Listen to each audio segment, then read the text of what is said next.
Today we are going to do something a little different. We've done a couple art videos on this channel before, but I kind of want to try to do a few more. So we're going to start that today. I think between a couple things, I think I want to do a really cool picture of Skeletor. I haven't done that before. Or, well, no, that's not true. I have, but I was a child. So I would like to do that. And I think that's where we're going to start.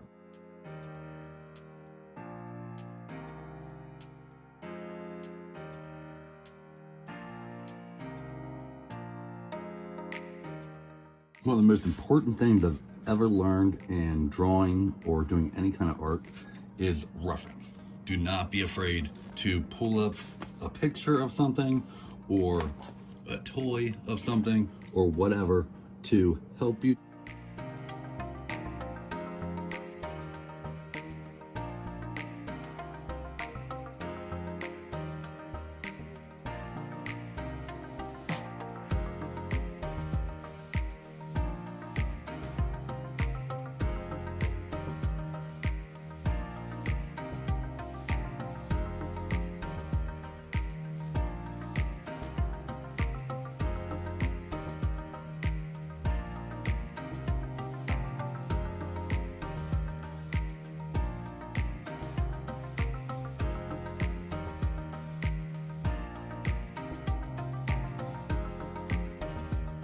We got the pencil drawing done.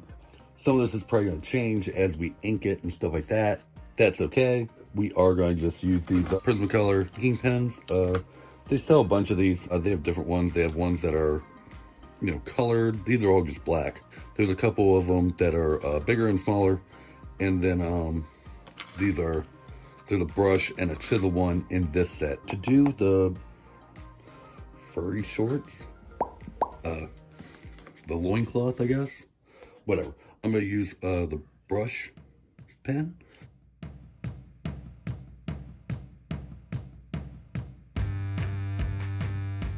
So the reason I'm doing his eyes like this is because I want to color them red, and kind of like if you see how the action figures are, even the new one, that way it'll give me a spot to put the red when we go to color.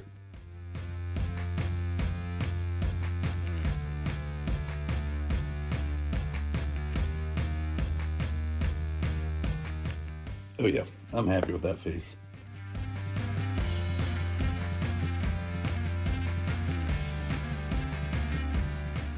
Obviously some of this because these harnesses are just cast in one color. I know like with the He-Man one, they did add colors to it. But Skeletor's, they never did. This one or the vintage one. But with the Keldor one, I use this head because that's the one I like. But with the Keldor one, they do incorporate some green there and some pink there to make this look more like a jewel. Well, I lost the staff. I haven't quite figured out if I'm going to do the bones in purple, but I know I am at least going to do them in a lighter color.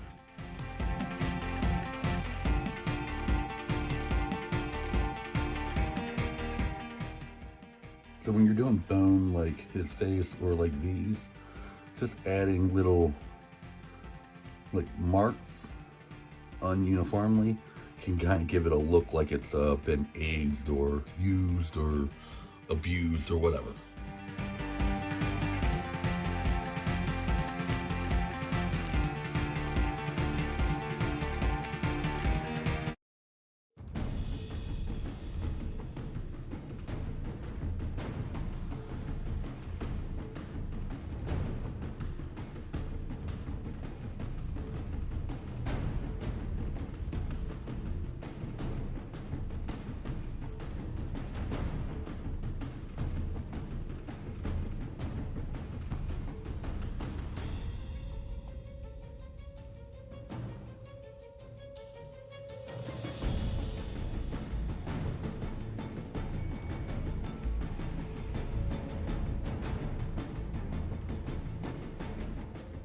So on all this took me about 2 hours, give or take, to draw and ink.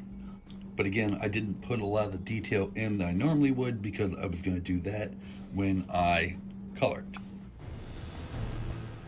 So see, right here, we could totally stop, and this is totally fine. But again, I want to add color. Now you can do this multiple ways. You can use crayons or colored pencils or markers or however you want to do it. Paint, watercolors. This is watercolor paper. A lot of times I've gone over this with watercolors. It actually works very well. But today we're not going to do that. We're going to do it the way we normally do it, which is kind of similar to doing paints or whatever. We're going to use inks. We're going to use actual fountain inks. So there's going to be two ways to do this. One of the reasons I'm using ink is because it's vivid, but it can also be translucent so that you can see the stuff underneath. If you didn't want to do that and use it more like paint, I could add like white or whatever to make it a little more opaque. All I'm going to do though in this case is I'm just going to add water to thin it out.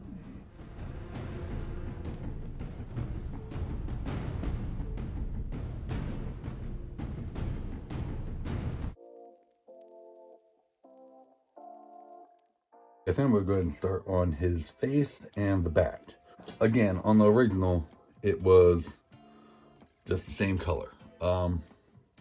If you look at the original prototypes, it's more like the Skeletor one where it was green, but it's actually like yellow to green. I'll insert the picture here so you can see exactly what I'm talking about. I think part of me is like, that's what I want to do, but at the same time, I don't. But regardless, I'm going to go ahead and start on his face.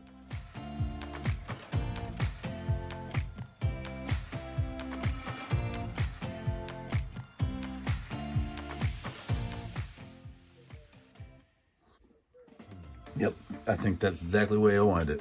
I'm happy with that. I might come back with some white and kind of highlight the teeth. Not sure yet.